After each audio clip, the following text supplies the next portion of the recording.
Side by side in a quiet American suburb lives two neighbors with completely different lives. On the left lived Mark, a corporate executive pulling in a massive $200,000 a year. On the right lived David, a high school teacher earning just $60,000 a year. To anyone watching, Mark was the obvious winner of the game of life. But 15 years later, Mark was trapped, stressed, and working 70 hours a week just to survive. While David quietly walked away from his job at age 52, completely financially free. Welcome back to FinHub USA. Today, we expose the silent wealth killer hiding in plain sight.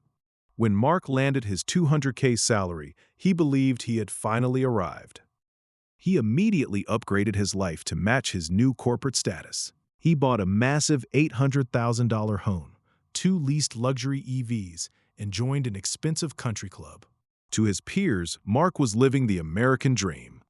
But behind the closed doors of his home office, his reality was a nightmare. After high federal taxes, a colossal mortgage, car leases, and private tuition, Mark's expenses were $195,000 a year. Mark wasn't building wealth. He was running on a golden treadmill that he couldn't step off. He was living paycheck to paycheck on $200,000 a year.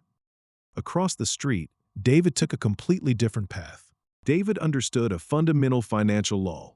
Gross income buys status, but net worth buys freedom. On his $60,000 teacher salary, David deliberately kept his expenses fixed at $42,000. He drove a reliable, paid-off car and lived in a cozy starter home with a tiny mortgage. Every single month, the moment his paycheck hit, 20% automatically went straight into low-cost index funds. He didn't check stock prices daily, and he didn't care about looking rich to his neighbors. He simply let $1,000 a month compound into low-cost, broad market index funds like the S&P 500.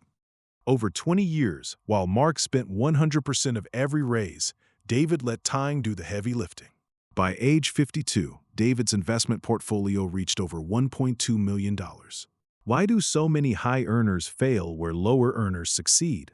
It comes down to Parkinson's law of money. Expenses will always expand to meet your income unless you stop them. When most people get a $10,000 raise, they don't invest it. They buy a $10,000 upgrade to their lifestyle. Psychologists call this the hedonic treadmill. You keep running faster, but you stay in the exact same place. Mark was rich in income, but bankrupt in liquidity. David was modest in income, but rich in assets. When economic uncertainty hit in 2023, the true test arrived. Mark's company announced heavy corporate layoffs, leaving him paralyzed with fear. With less than 2 weeks of savings in his bank account, one lost paycheck meant foreclosure. He was trapped by his own lifestyle, wearing what bankers call the golden handcuffs. David, on the other hand, had built total immunity to financial fear. His portfolio paid him enough in annual dividends to cover all his living expenses forever. True wealth isn't about what you spend to impress people you don't even like. True wealth is the ability to wake up every morning and say, I can do whatever I want today. Hit that subscribe button to join FinHub USA and take control of your financial destiny. So what happens when the entire world loses its mind and gets hooked on financial hype? In our next episode, we dive into history's worst speculative fads, from tulip mania to the dot-com bust.